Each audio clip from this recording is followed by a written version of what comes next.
Yesu asifiwe.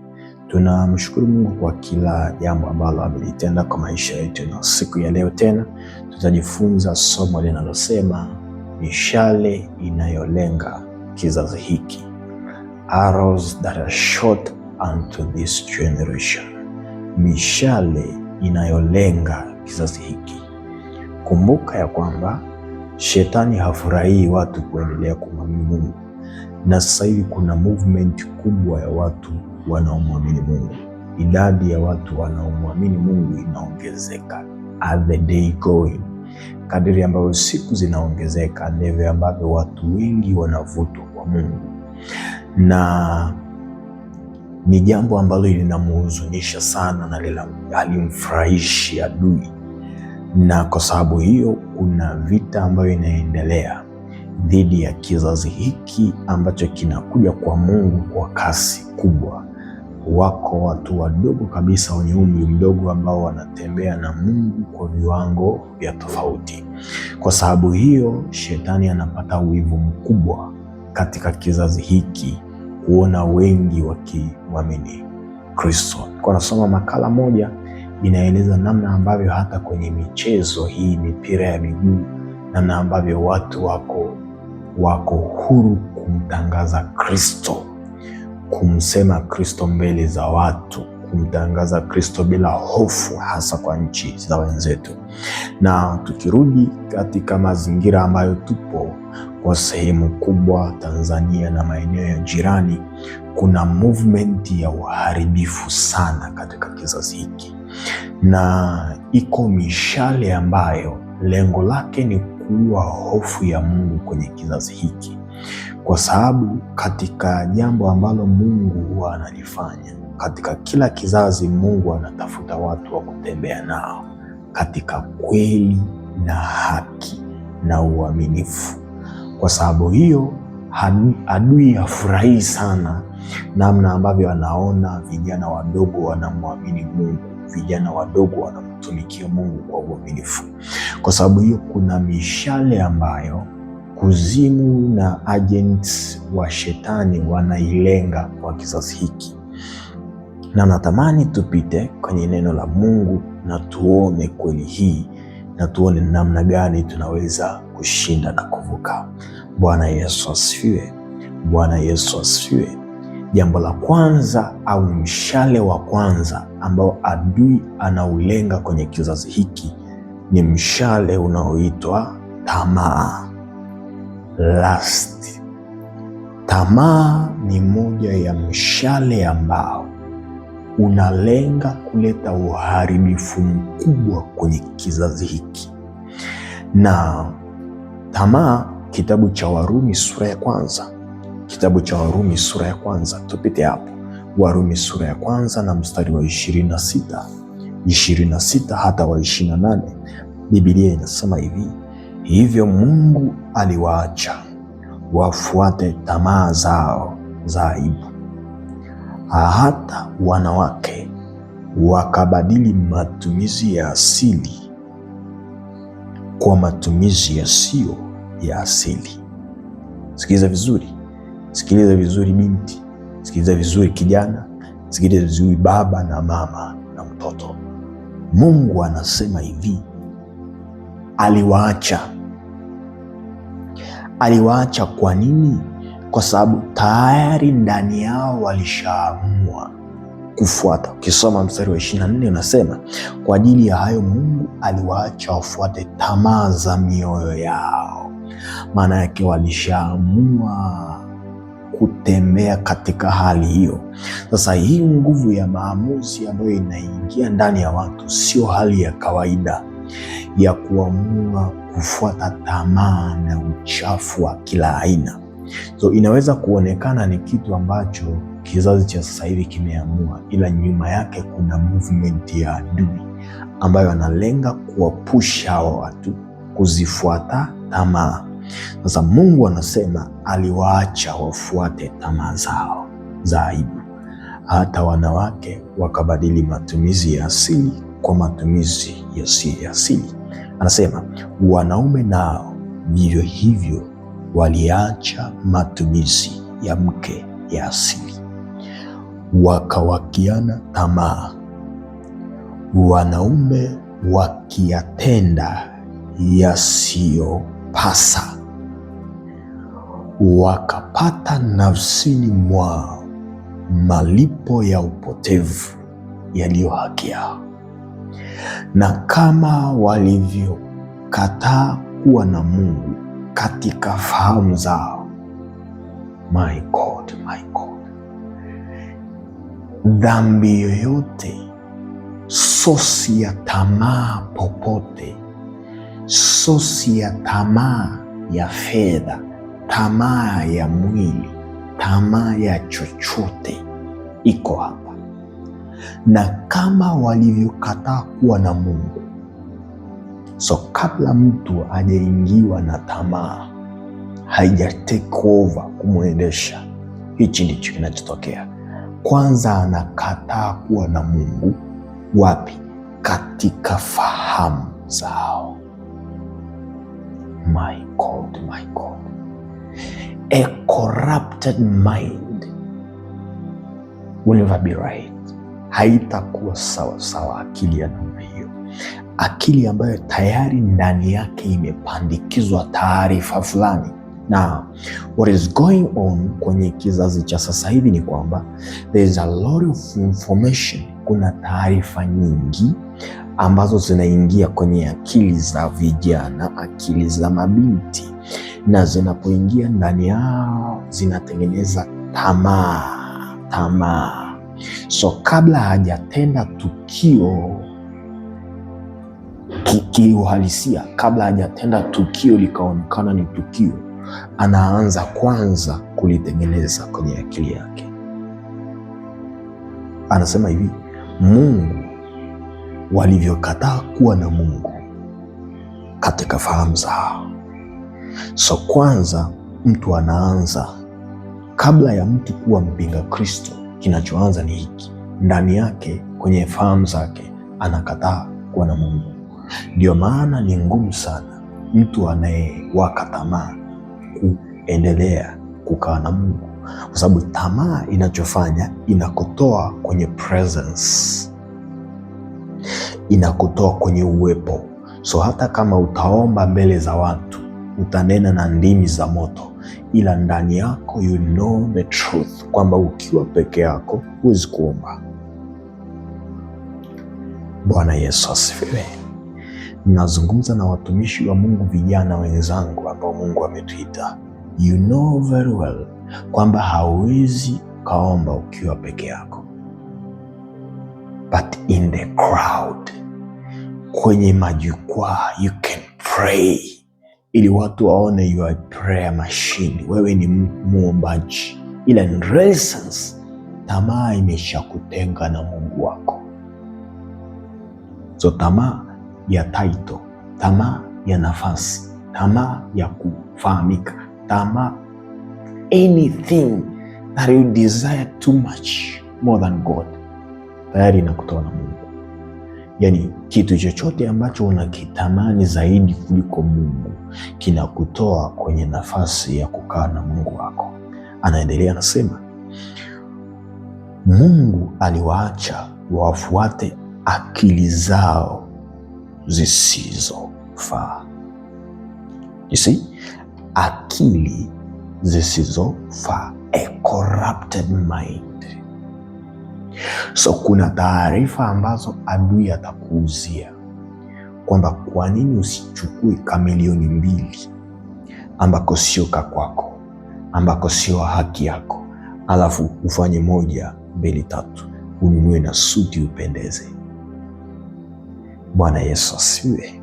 Nazungumza hivi katika nafsi yangu na najisikia vibaya sana, kwa sababu hata mimi nimepita kwenye hayo mazingira ya kusikia sauti zinazoniambia fanya kitu hiki, fanya kitu hiki ni kizuri. Sa ubaya ni kwamba adui atakuonyesha uzuri peke yake, hatakuonyesha madhara ya unachofanya.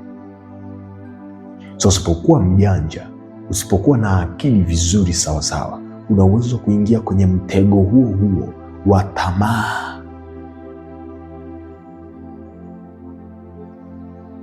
So corrupted mind, na akili ina pointi ya akili kutokufaa inaanzia hapa.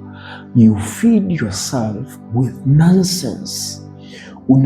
Unaviweka akilini mwako ni vitu vya namna gani? Vina mchango gani kuhusu maisha yako ya kesho? Vina mchango gani kuhusu yale mambo ambayo umeandika kama maono yako? Yana mchango gani? So ukijitafakari vizuri utagundua, kabla ya mtu kuingia kwenye tamaa ya aina yoyote ambayo unaifahamu wewe, sihitaji kukuelezea maana unaijua.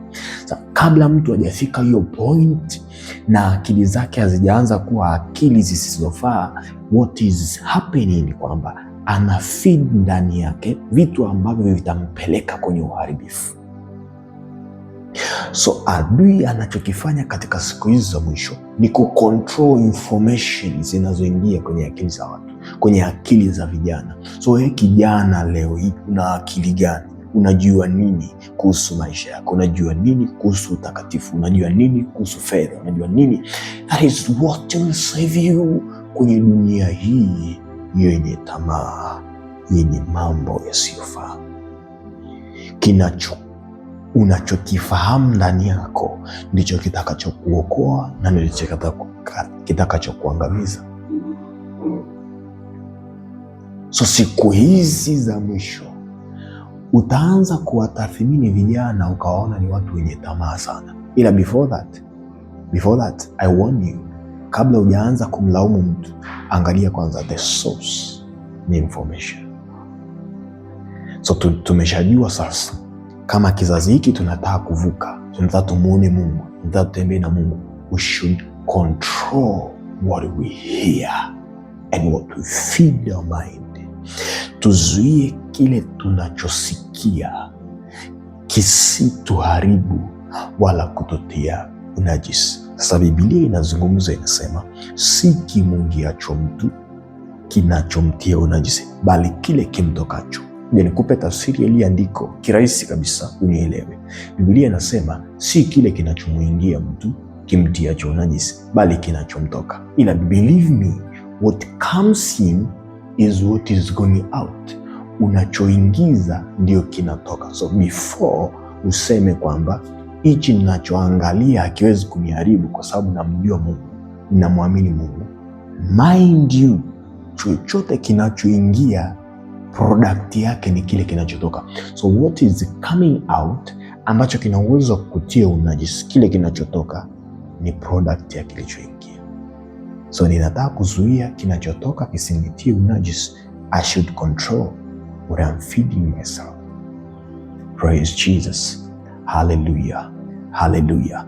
So Biblia inasema akawaacha, Mungu akawaacha wafuate tamaa zao na akili zao zisizo. So what is happening now?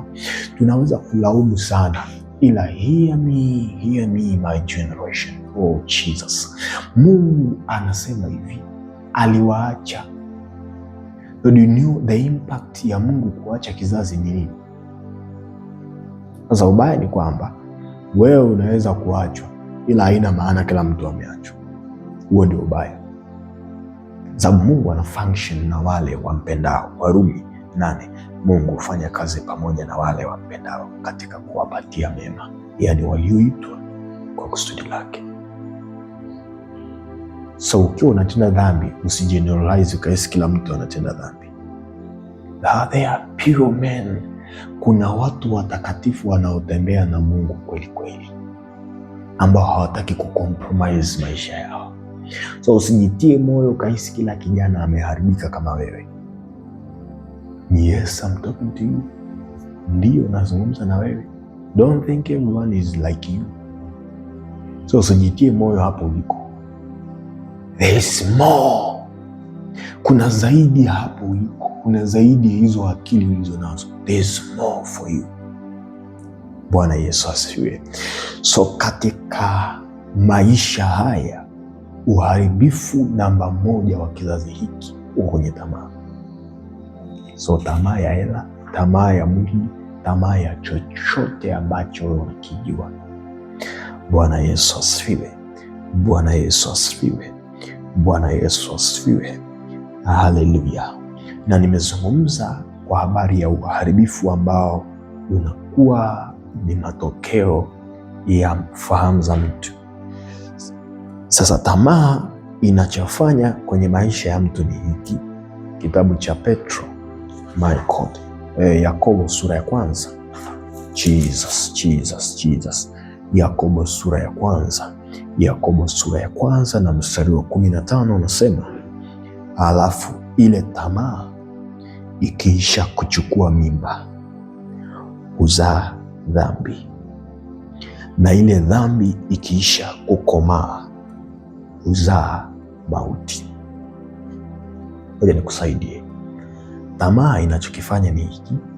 Tamaa huwa haileti mauti, ila tamaa ni drive ya dhambi. Dhambi ni drive ya mauti. Sikiliza vizuri. Mshahara wa dhambi ni mauti. Tunakubaliana? Sasa before dhambi haijaitwa dhambi. What comes before, kinachotangulia ni tamaa. Na tamaa inatengenezwa na fahamu. Mtu kabla hajatamani anawaza kutamani. Akishawaza kutamani, aki-execute tamaa, inakuwa dhambi. Dhambi ikishatokea, mshahara ni lazima.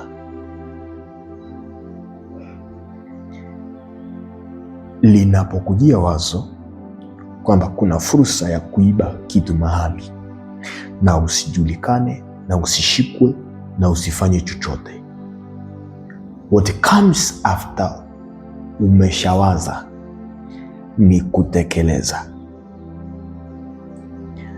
Na before haujatekeleza, uharibifu unaweza usikukute, kama neema ya Kristo ikikutembelea. Yaani watu wengi sana wanawaza dhambi. Wengi wanawaza dhambi. Na kumbuka, execution ya dhambi ina uwezo kuanzia kwenye fahamu. Ndio maana anasema kwenye mawazo yao wameachana nami. Wananikiri kwa midomo yao, lakini kwa mioyo yao wako mbali nami. Biblia inapozungumza hivyo, inazungumza kuna dhambi za mawazo, na dhambi hizo before hazijawa executed hazina mshahara, kwa sababu kuna mawazo maovu ndani ya mtu ambayo anapoyatekeleza anakuwa ame-execute. Kumbuka, mtu ana uwezo wa kuua kwenye akili yake, ila akishaua anakuwa guilty. Maana yake anakuwa mtuhumiwa wa kutenda tukio. Ila tunao watu wengi ambao hawajatenda ila waliwaza. So hawajawa guilty, hawajashikwa, hawajaonekana kwamba wameiba, ila kwenye akili zao wameshaiba tayari. Sasa hiyo ya namna hiyo inaitwa tamaa. Na kumbuka, tamaa ni mzizi unaotengeneza dhambi, na dhambi ikishatengenezeka, mauti inafuata. Na ubaya ni kwamba tunapozungumzia mauti tunaweza kufikiri kwamba ni mauti ile ya mwisho. Ni kweli utaenda jehanamu, utachome moto, ila kuna mauti zinazoanzia hapa duniani, Decimas, baraka na uzima. So unaweza ukafikiri kwamba ukitenda dhambi unakufa hapo hapo. No, ila ukitenda dhambi, mauti inaanza kuoperate kwenye maisha yako. So you will be a living that is dead. Unakuwa mtu uliyepo ila umekufa, mpaka urudi, utubu na urejee, uingie kwenye uzima. Ndio maana mtu anapomwamini Yesu Kristo na anapoishi sawasawa na amri za Mungu, anapractice uzima kuanzia hapa duniani. Ndio pale Yesu anawaambia wanafunzi wake mara 10 duniani, kisha uzima wa milele. Maanake uzima unaanzia hapa duniani, alafu unaenda katika umilele. So uzima kwenye kazi, uzima kwenye biashara, uzima kwenye mambo yako, uzima kwa watoto wako, popote. It is all start here. Kwa yale unayoyafanya, kwa yale unayoyawaza na kisha kuyatenda, yanaamua whether utaishi hapa ukiwa mzima na utaenda mbinguni, au utaishi hapa ukiwa umekufa na utaenda jehanamu. Na hakuna mtu aliyeko katikati, kwamba ana uwezo wa kuishi hapa akiwa amekufa alafu akaenda mbinguni, au ana uwezo wa kuishi hapa akiwa akiwa mzima alafu akaenda jehanamu. It is never like that. So ili wawe na uzima kisha wawe nao tele. So dhambi inapotokea, my God, nisikilize mtu wa Mungu, popote ambako execution happens, that where mauti inatokea. Yani lile wazo ukilitekeleza, mauti imeanzia hapo. Bwana Yesu asifiwe.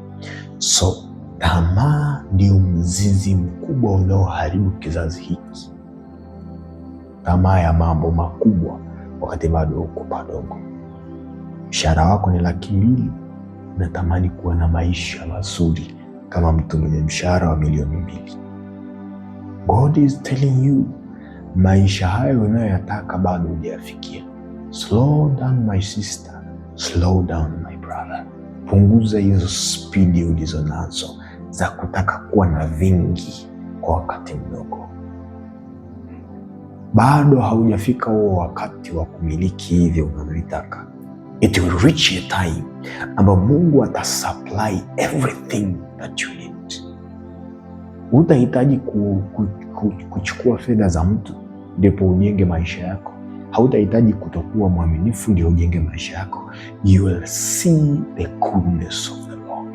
Na wale ambao wako tayari kutembea na Mungu katika namna hiyo, nisikiliza vijana, kama uko unanisikiliza hapo uliko, God is talking to you kwamba achana na hivyo vitu unavyovitamani kabla ya muda wake.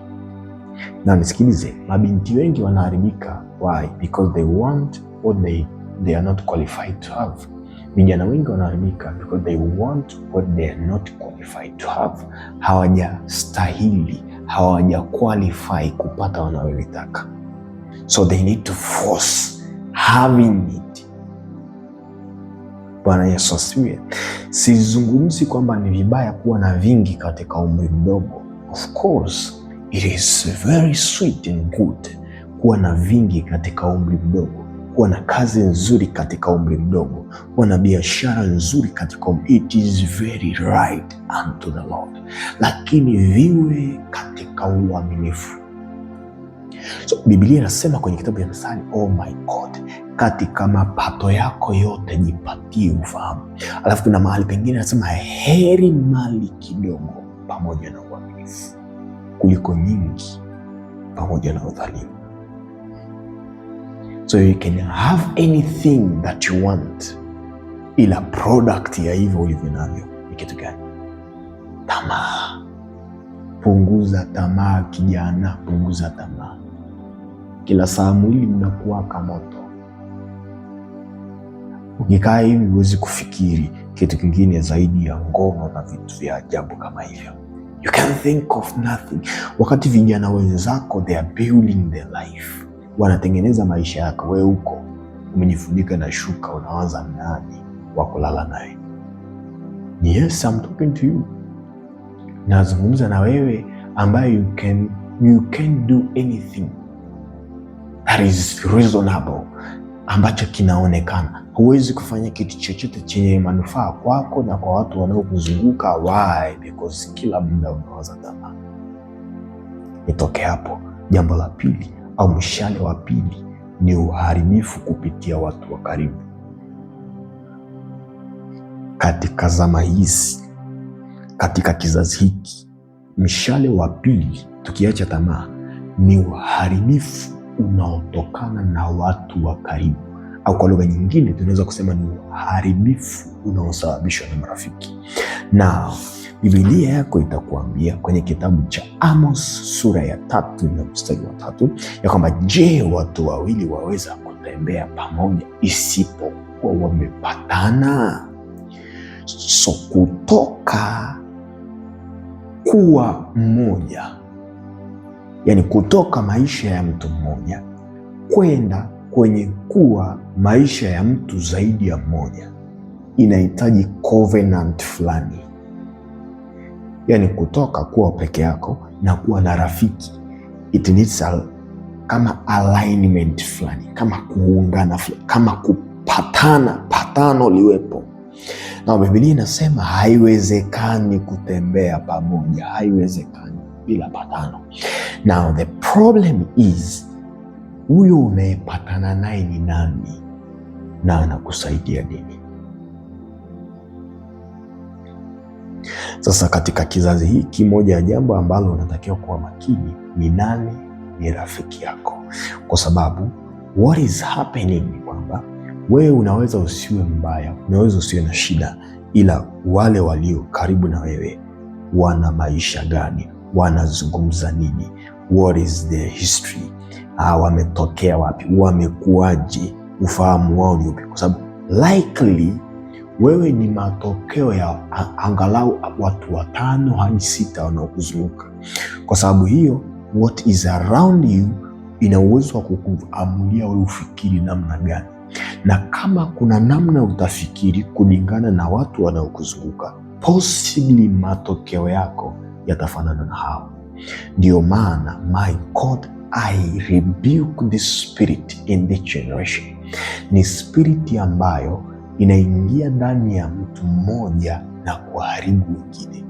Moja ya jambo ambalo ina uwezo wa kuharibu maisha yako, nisikilize kijana, nisikilize binti, nisikilize vizuri. Moja ya jambo ambalo ina uwezo wa completely kukutoa mahali ulipo na kusha chini, it is what you discuss with your friends. Kipofu hawezi kumwongoza kipofu mwenzake wakaishia pazuri. Yani kama mkikaa what you are talking, wanawake mkikaa mnachozungumza ni habari za watu, you have no idea, you have no, huzungumzi mawazo ya kujenga, hamzungumzi healthy relationship, hamzungumzi mambo yenye afya. What is coming after you ni shimo la uharibifu. Hata kama hautaliona saa hii, kabla hujaolewa utakuja ulione kwenye ndoa yako. I guarantee you, and I rebuke that spirit in the name of Jesus. Mungu akupe watu wa maana, Mungu akupe watu wazuri, mtakaojengana, mtakaoimarishana, mtakaoziangalia fursa, mtakaopeana mawazo, mtakao build a future together. Now, what is happening now ni kwamba Biblia inatuonya, inasema mazungumzo mabaya huharibu tabia njema. What is happening ni kwamba watu wana uwezo wa kuwa wazuri sana wakiwa kanisani, wakiwa maeneo hayo ya ibada na mambo mengine na matukio mengine, ila wakishatoka, what is they are discussing, wanachokizungumza huko mtaani, wakiwa nyumbani, wakiwa popote wanakokuwa, it is what is destroying them. Na vijana wengi ambao kanisani wanaenda vizuri, they worship every Sunday, wanakaa kabisa na viti vya mbele, ila what is happening in their life behind the scene, it is what is killing them, ndio kinachowaangamiza. So adui akiona amekushindwa maeneo mengi, atakuletea mtu. Na hawa watu, ubaya ni kwamba wanatengenezekaga nafasi fulani hivi kwenye mioyo yetu. Yani mtu akija ana lengo la kukuharibia maisha yako, kuna nafasi hivi moyoni utampa, kubwa tu, nzuri tu kabisa, ya pekee. Utamuona kama mtu wa thamani sana, ambaye tukijaribu kukuonya watumishi wa Mungu utatuona tunakuchukia. Why? Kwa sababu anakutengenezea ka addiction fulani naye. So tunapenda vitu vinavyotufurahisha. We like excitement. Tunapenda watu wanaotuongea vitu vya kutufurahisha, vitu vya kuchekesha. We don't want, hatutaki mazungumzo magumu, hatutaki mazungumzo ya kutuimarisha, hatutaki hivyo vitu. Tunataka mazungumzo laini, soft life, mazungumzo ya mpira wa Simba na Yanga, mazungumzo ya nani amefanya nini, nani amenunua gari. We like those simple things. So vijana wanataka mazungumzo soft ya nani hivi alipata hiki, nipate wapi milioni. We like to discuss small things, ndio zinatupa excitement. Uvivu umetujaa, tunazungumza vitu vya kawaida sana. Hatutaki mambo magumu, hatutaki akili zetu zifikirie, hatutaki siku hizi na limeibuka wimbi la watumishi ambao wanachukua topic wanaiweka kwenye ChatGPT, anapewa introduction, main body na conclusion, anakuja kutuhubiria. Hatusomi Bible, hatusomi Biblia tena, hatusomi. We don't read the Bible again. This generation is full of lust, full of fake friends and destructive ones. Mahusiano yanayoharibu maisha yetu ndio tumeendelea kuyakumbatia. Why? Hatuko intelligence enough. We are no intelligent again. No more intelligence in this generation. Tunaweza kusifiwa kwamba tuna uwezo mzuri wa kufikiri, wa kufanya vitu kwa haraka, lakini kiukweli huo ni ufahamu ambao mtu yoyote hata wa kidunia anaweza kuwa nao, ila wana wa nuru hatusome Biblia tena. Nitafutie kijana aliyekaa vizuri na neno la Mungu, ni kuonyeshe maisha yake. Nitafutie kijana ambaye anakaa na Mungu vizuri, anasoma Biblia vizuri, anaomba vizuri, alafu unionyeshe maisha yake kama yameharibika kama ya kwako. Bwana Yesu asifiwe. Mara kadhaa nimekuwa nikizungumza na vijana, nawaambia hivi, wewe kupata maisha ya kujenga nyumba, uishi na mke wako, uishi na familia yako na uweze kulipa ada, haya ni maisha ya mtu yeyote ambayo yeyote anayeishi anaweza kuwa nayo. So it's not success. Mafanikio sio kuwa na nyumba na kuoa na kuwa na familia. It's not a success kwa kijana mwenye akili timamu, kama hujaacha alama ya kutimiza kusudi lako. There is nothing compared to that. So tunapenda teke, tunapenda marafiki rojo, tuzungumze mambo rojo. We like to talk sweet things, tuzungumze mambo malaini. Hatutaki kuufesi ukweli wa maisha. Tunatiana moyo kwa mambo ya hovyo. Tunaambiana one day yes, one day yes, one day yes. Hatuombi one day yes, hatusomi neno one day yes. Vitu laini kwamba kuna mafanikio yanatusubiria. We don't want to suffer. Hatutaki kupambana. Tutengeneze connection za muhimu, tutengeneze strategic relation. We don't want that. Tutaki kuzungumza topic za maana. We like rich things. Naambiana siku moja bwana, siku moja bwana, siku moja mwanangu, siku moja mshikaji. We like those things. Tunapenda hivyo vitu. Bwana Yesu asifiwe. Bwana Yesu asifiwe. Na jambo la tatu, oh my God, jambo la tatu, mshale wa tatu ni kiburi, pride. My God. Neno kiburi kwenye Biblia limetajwa zaidi ya mara 105. Do you know why? Kwa sababu kabla ya anguko la mtu, what comes before anyone falling ni pride. Kabla mtu hajaanguka, anaanza kuwa na kiburi kwanza. Yani ishara kwamba kesho unaanguka ni kiburi cha leo. Sasa nisikilize vizuri. Vijana wengi wa kizazi hiki, I'm talking to my generation, kwa kizazi changu, nisikilizeni. Kizazi hiki cha sasa hivi hakikubali kukosea. Wako sahihi. They perfectionist. They do not make mistakes. Kwanza hawaombi msamaha. Cha kwanza, hata wakikosea hawaombi msamaha. Nazungumza hivi nikiwa na mimi ni kijana, ili mnielewe vizuri kwamba hatuombi msamaha tukikosea. Pride imejaa ndani yetu kiwango ambacho tunaona kwamba kila tunachokifanya ni sahihi. So we don't want to be corrected. Hatutaki kulelewa, hatutaki kuonywa, hatutaki kukaripiwa. Leo hii I'm trying Nisikilize wewe baba ambaye una kijana, maybe una kijana wa umri wangu au chini yangu. Jaribu kumkoromea, unamkaribia. See his face or her face. Muangalie usoni kwake, reaction anayokupa unapomkoromea. And will come here to tell me, kama sio neema ya Mungu ya kutusaidia kwenye kizazi hiki, tutaondoka mapema mno. Why? Hatusikilizi tena wazazi, hatusikilizi tena watu waliotuzidi umri, hatusikilizi tena. Kiburi ndani yetu kimejaa kiwango ambacho tunawaona wazazi wetu ni kama hawayajui maisha kuliko tunavyoyajua sisi. Kiburi ndani yetu kimetujaa. Nazungumza hivi na mimi nikiwa mmoja wao, na nikiomba Mungu anisaidie kiburi kisiishi ndani yangu.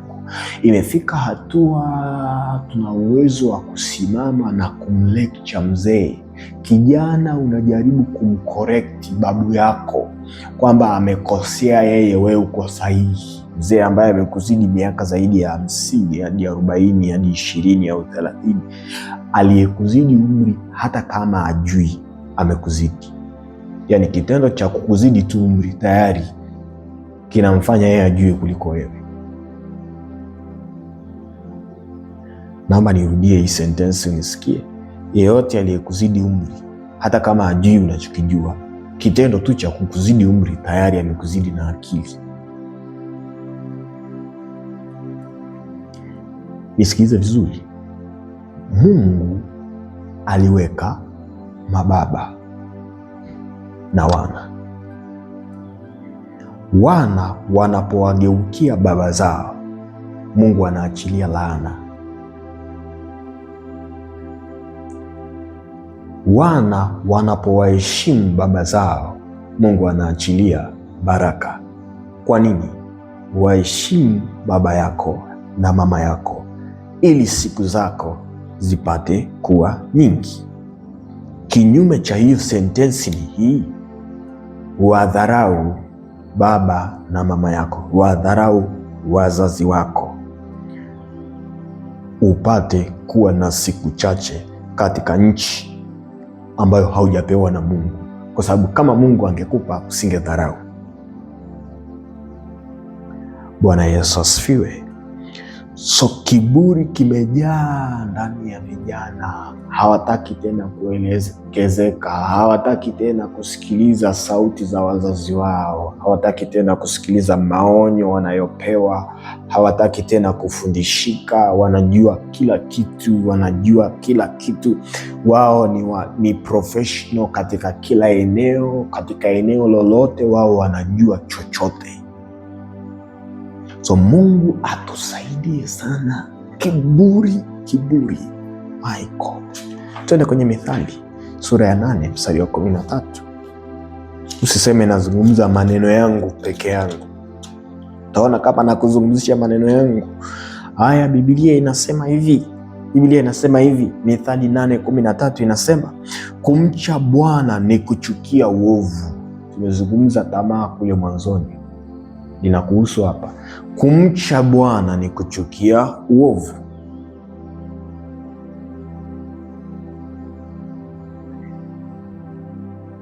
Kiburi na majivuno na njia mbovu na kinywa cha ukaidi pia na kichukia.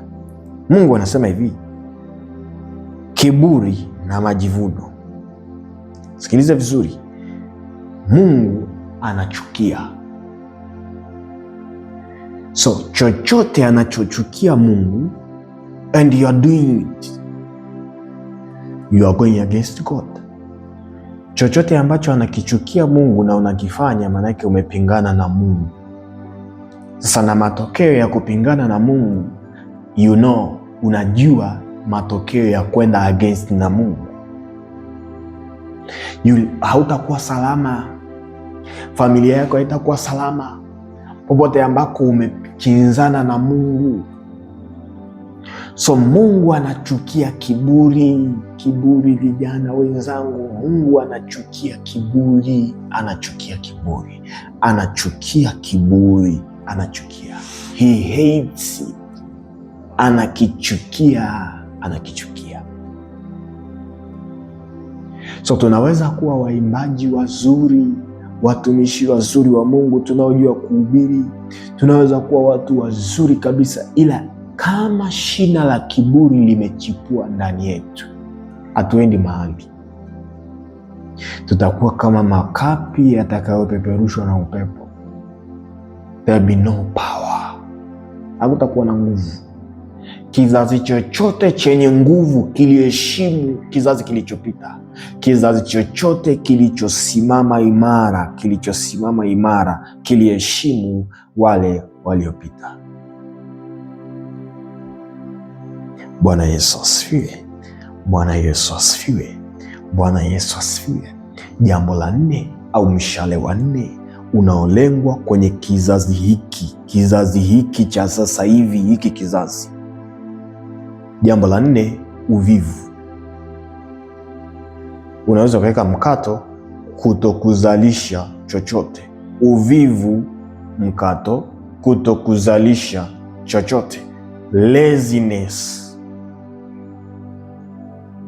Sasa Biblia inasema hivi, Mithali 19:15. Usiseme nazungumza maneno yangu. Neno la Mungu linasema, Mithali 19:15 anasema,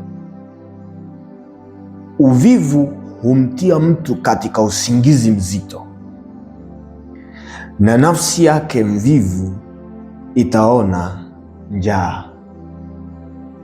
Uvivu humtia mtu katika usingizi. Nisikilize wewe kijana unayeamka saa 6 za mchana, nisikilize vizuri, nisikilize vizuri, nisikilize vizuri. Nisikilize vizuri wewe ambaye unashinda Instagram, unaperuzi siku nzima. Nisikilize vizuri. Hear me well my generation. Nisikilize vizuri. Uvivu humtia mtu katika usingizi mzito. Sio usingizi wa kawaida, usingizi mzito. Alafu anasema na nafsi yake mvivu itaona njaa. So popote ambako huwezi kujishughulisha, umaskini ni fungu lako.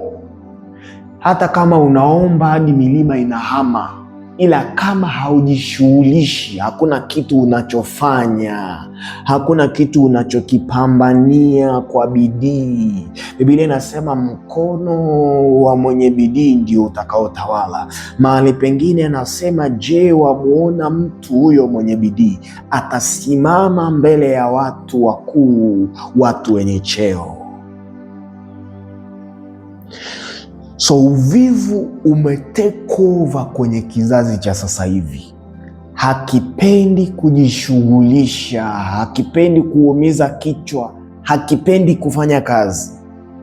Now the problem ni kwamba tunafikiri kwamba tatizo ni kupata kazi, ila kiukweli tatizo sio kupata kazi. Tatizo ni kwamba tumezilaza akili zetu kiwango cha kufikiri kwamba ukiwa haujaajiriwa hauna kazi za kufanya. Kiukweli ni kwamba ajira zinaweza zisiwepo, ila kazi zipo. Bwana Yesu asifiwe. Haleluya. Na hapa sitaki kutumia lugha nzuri sana ya kukutia moyo, kwa sababu utaendelea kulala hadi saa 5, utaendelea kulala mchana mzima. Nataka nikuzungumzishe lugha ngumu ili unielewe ya kwamba ukiendelea kuwa mvivu hivyo hivyo, maisha yako hayatabadilika kwa chochote.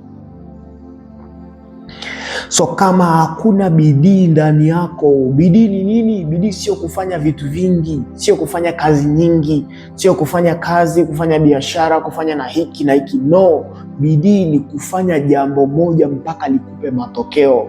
Kama uko hapo padogo, unahakikisha unapafanya kwa bidii mpaka panakupa matokeo. So leo hii tunaweza kuwa na watu wanaofanya vitu vingi sana ila hawana matokeo. Kwa nini? Hakuna bidii ndani yao, ni wavivu. Akiingia kazini analala, anasinzia kwenye kazi. Akiingia kazini anawasha data, anaperuzi mitandao, kila mtandao wa kijamii masaa 4. Akijaribu kufanya kazi imeshindikana, umefika muda wa kula, anakula cha mchana, anaenda nyumbani, anasema nimetoka kazini. So kama hakuna bidii popote, huwezi kutawala. wote ambao wewe huwa unawatamani, unasema natamani kuwa kama fulani, natamani niwe na vitu kama alivyo navyo fulani, walikuwa na bidii. So nisikilize vijana wenzangu, kama hatuna bidii, hata kama tunaomba namna gani, sasa kwa nini tuna matokeo mabovu? Tuna matokeo tunasema kwa nini tuna matokeo ya ajabu, matokeo yasiyoeleweka, matokeo ya Facebook, matokeo ya Instagram. Kwa nini tunatumia muda mwingi kwenye Facebook na Instagram kuliko tunavyotumia muda mwingi pengine kufanya kazi, pengine kumcha Mungu wetu na kutenda mema? Ukweli ni kwamba sio kwamba hauna muda wa kufanya kazi, sio kwamba hauna muda wa kuomba, sio kwamba hauna muda wa kutumika kwa Mungu vizuri. Ni kwamba tu hauna vipaumbele, haujui ufanye nini kwanza, ufanye nini baadaye. So utajikuta ukiamka, kwa sababu haujui ufanye nini kabla, utaamka, utakunywa chai, utarudi kulala. So katika kipindi hiki vijana wengi hawataki kufanya kazi. They don't want to work. Hawahitaji kufanya kazi, hawataki kabisa kufanya kazi. Hasa mabinti, nisikilizeni vizuri, binti yuko radhi kuangalia movie kuanzia asubuhi mpaka jioni, hujafanya chochote, umeishia tu kuosha vyombo na kula na kuangalia movie siku nzima mpaka siku inaisha, masaa 24, na kuhakikishia siku ukienda mbinguni, naomba Mungu akudai hayo masaa uliyopoteza. My God. Kijana wa kiume, umeamka, umezurura, umechoka, umekuja kula, umetoka kula, umeenda kuangalia mpira, siku imeisha. Unamaanisha kwamba ndo siku inaisha kirahisi hivyo? Unamaanisha kwamba Mungu amekupa masaa 4 ya kuimaliza kirahisi hivyo? Vipi kuhusu yule mtu aliyelazwa hospitali pale, anatamani angalau Mungu amuondoe duniani kwa mateso yanayopitia kwa hayo masaa 24 ambayo wewe unayachezea mahali? Kuna mtu angeyapata akiwa mzima kama wewe, angefanya kazi kwa bidii yake yote. Na nisikilize, tatizo la kizazi hiki ni kwamba halijabanwa kwenye kona ngumu. Yaani kuna mahali ambako hatujapita tukaenjoy ugumu vizuri, ikatupa uchungu na maisha. Yaani kama hujawahi kupita mahali pagumu, ni kama tunalea kizazi ambacho ni kilaini sana, kizazi soft sana, hakijui ugumu, hakijasagwa vizuri, kikaona kwamba kuna umuhimu wa kuamka mapema na asubuhi niombe, kuna umuhimu wa kuamka mapema nijiandae, niwahi kazini, nifanye ninayotakiwa kufanya bila kuambiwa. Hatujafika hiyo hatua, nao ndio maana tunayochukulia maisha kilaini. Hatujafika mahali tukaona I need to work hard, ninahitaji kufanya bidii katika mambo yangu. Hatujafika hiyo mahali. Na nisikilize wewe ambaye uko hapo na unahisi maisha ni marahisi kama ambavyo unayaona, unaamka unakula, unaamka unalala, what is going to happen unto you? I guarantee you, na ninatamani nikupe hii guarantee ili kuamshe. Sikupi hivi kwamba nakutamkia laana, ila nakuambia ukweli kwamba ukiendelea na hayo maisha ya uvivu, hakuna mahali unaenda. Utaendelea kuota ndoto za mchana za kumiliki gari, za kumiliki maisha mazuri, za kuwa na biashara. Kama haujishughulishi, utaendelea kuota ndoto ambazo siku ukiamka utajikuta umejikojolea kitandani. Bwana Yesu asifiwe. Nazungumza hivi ili nikupe hasira ndani yako, uamke kutoka kwenye huo uvivu uliolala. Una akili za kutumia wewe. Na nisikilize watu wa Mungu, the problem ni kwamba tukishakutwa na matatizo, akili zetu huwa zinafanya kazi vizuri. Yaani leo hii kwa mfano, sizungumzi hivi kwamba itatokea. Kwa mfano, ikitokea kwenye hicho kibarua ulichonacho leo hii, wewe kijana umefukuzwa, akili yako mbona itafanya kazi? Unajua kwa nini umerelax? Unajua kwa nini unaona kila kitu kiko sawa? Kwa sababu uko comfortable. kwa sababu unaona mbona nafanya vitu tu vizi, mbona kazi ninayo, maisha yanaendelea vizuri, mbona nakula, navaa, na uwezo wa kupata chochote nacho. Let me tell you, siku utapoteza huo uwezo ndio akili yako itafanya kazi vizuri. Sasa nataka nikufungue macho kabla haujapoteza hicho ulichonacho sasa hivi. You have to use it well. Kitumie vizuri, kikuzalishie matokeo unayoyatamani. So watu wengi wakikutana na matukio ndo akili zinafanya kazi. Yaani mpaka ufukuzwe ndio unajua kwamba hivi kumbe nahitaji kupigia watu ni waombe mtaji. Sasa hivi huwezi kumpigia ndugu yako umuombe mtaji. Kwa nini? Kwa sababu unaona kwamba maisha yangu mbona yanaendelea vizuri. Ila siku ukapoteza vyote ulivyo navyo ndio utagundua kwamba unahitaji kupiga simu kwa ndugu wa kuchangie fedha ili uendelee kuishi. Ila sasa hivi hauwezi ukawapigia ukawaambia nina wazo 1, 2, 3, naombeni support yenu ya kifedha, nifungue hii biashara, nifanye hili jambo. Hauhitaji sasa hivi kwa sababu you are comfortable. Unapata hela ya kula, unapata hela ya kuvaa. So unahisi maisha ni kula na kuvaa. Ila let me tell you, utaendelea kuota ndoto za mchana. Na nimekuambia ukiamka utajikuta umejikojolea kitandani. Bwana Yesu asifiwe. Haleluya. Lengo la kukuambia haya ni uamke, mtu wa Mungu, utoke hapo kwenye huo uvivu ambao umekaa nao miaka yote. Kuanzia umemaliza chuo, umekaa kwa wazazi wako, ufikiri chochote cha kufanya, ufikiri chochote cha kukuinua. Uko hapo unafikiri maisha yameishia hapo.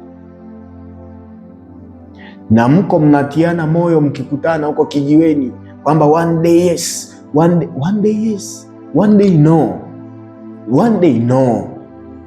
Hakuna cha one day yes. Wapi yes inatoka wapi hapo? One day no, hakuna cha one day yes, one day no. Kwa nini? Wewe ni mvivu. You can't think of anything innovative. Hauna innovation, hauwezi kutengeneza angalau hata kopi basi kilichopo. Yaani ubunifu sio kuanzisha kitu ambacho kipo. Tafuta hata ambacho kipo, kopi, fanya na wewe. Wenzako huko mjini wameona kuna maduka wewe unayajua, yamepangana hivi, huyu anauza nguo, huyu anauza nguo, huyu anauza nguo, huyu anauza nguo. Wote wanafanya. Kwa nini? Hata kama kufanya ambacho kipo, na yenyewe ni ubunifu. Huyu aliyefungua sawa na mwenzake ana afadhali kuliko wewe uliyekaa nyumbani. Mtaji unajua sina. Mtaji sio hela. Hela ni mtaji wa mwisho kabisa kuwa nao. Ila wewe unafikiri nini? Unaweza nini? Nini unacho mkononi sasa hivi? Unajua the problem, we are looking for things that we don't have. Na hatujui kwamba tuna vitu tunavyo, tuna uwezo wa kuvitumia. Yaani unafikiria kuwa na vitu ambavyo hauna, na wakati kuna vitu unavyo una uwezo wa kuvitumia. Mungu alipokuwa anamtuma Musa kwenye kitabu cha Kutoka, alikuwa anamuelekeza, anamwambia hiyo fimbo ulionayo una nini mkononi mwako? Musa anasema nina hiyo. Tunaanza na hiyo kwanza ulionayo. Shida yako unataka kuanza na ambacho hauna, ila kuna ulichonacho sasa hivi, una uwezo wa kuanza nacho. How come una simu ya $600,000 na unasema una mtaji? How come you have money in your hands na unalia kwamba maisha ni magumu, kwamba haiwezekani? Hiyo simu ni ya nini sasa? Bwana Yesu asifiwe. Haleluya. Haleluya. Kuna mambo kama 4 ya kuzuia haya mambo na kushinda hizi vita. Kumbuka nimekuambia kuna mambo 4 au vita za aina 4 kwenye kizazi hiki, au mishale ya aina 4 ambayo adui lengo lake ni kuharibu kizazi hiki. Mshale wa kwanza nimekuambia ni tamaa. Tamaa ya fedha, tamaa ya vitu, tamaa ya miili, tamaa ya ngono imewatawala vijana wa kizazi hiki. Jambo la pili nimekuambia ni uharibifu unaotokana na watu wa karibu, marafiki zako, watu unaozungumza muda mrefu, mnapiga stori gani. Jambo la tatu nilikuambia ambalo ni mshale ni kiburi. Hutaki kusikia, hutaki kuambilika, hutaki kushaurika, hushauriwi kwa lolote. Jambo la 4 ni uvivu. Naamka saa 4 dada, Unaona maisha ndo hayo umeshayafikia, unasubiria kuolewa tu, ufikiri chochote kuhusu maisha yako. Unawaza kuolewa, una miaka 24 unafikiria kuolewa. Hakuna chochote cha maana ulichowahi kukifanya kwenye hii dunia. So utaishia kuolewa na mtu ambaye na yeye hana chochote cha kukifanya kwenye hii dunia.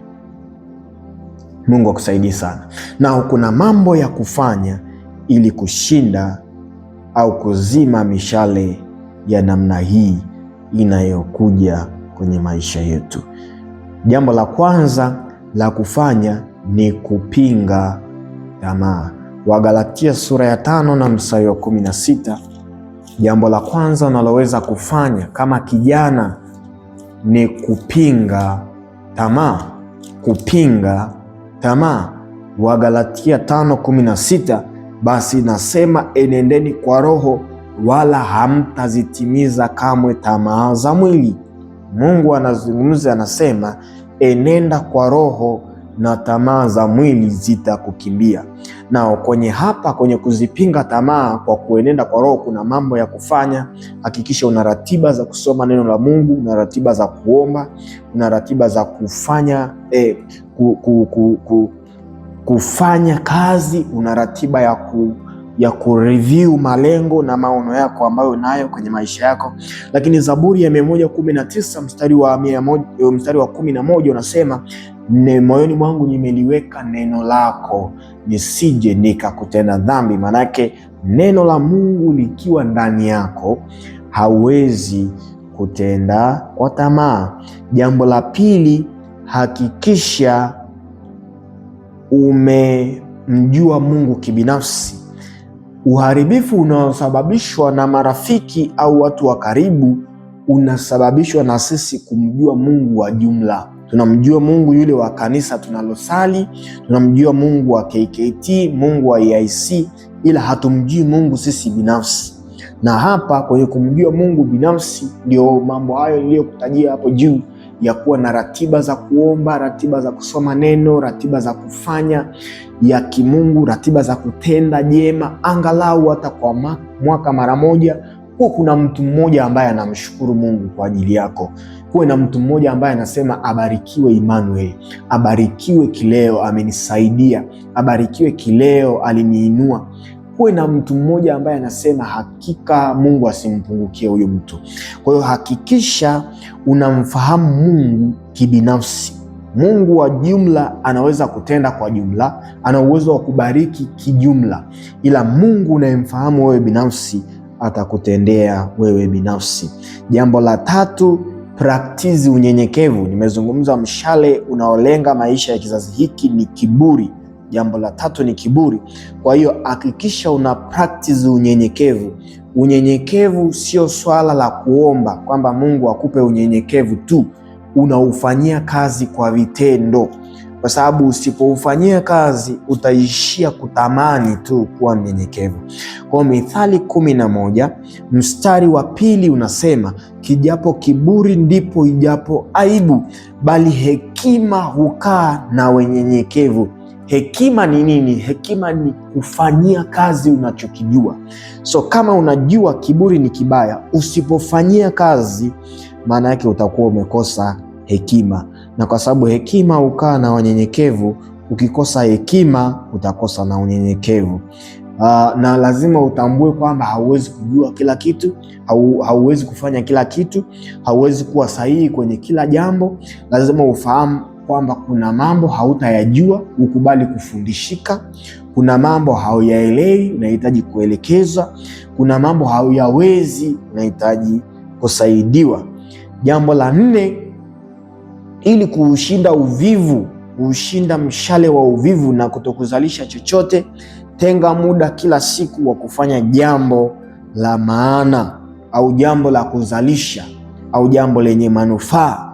Hautaweza kufanya mambo mengi kwa wakati mmoja. Jifunze kutenga jambo fulani la kufanya. Angalau kila siku kuwe kuna jambo la kuzalisha umelifanya. Kama uko kazini, hakikisha kuna contribution umeifanya hiyo siku. Kabla siku haijaisha, jiulize jambo gani nimecontribute, jambo gani nimechangia la kimaendeleo kwenye maisha yangu na maisha ya watu wengine. Lakini jambo la muhimu hapa kwenye uvivu, ili kuepuka, jaribu kujizuia na matumizi ya simu. Nazungumza hivi kwa sababu kizazi hiki ni cha teknolojia, hatuwezi kukwepa.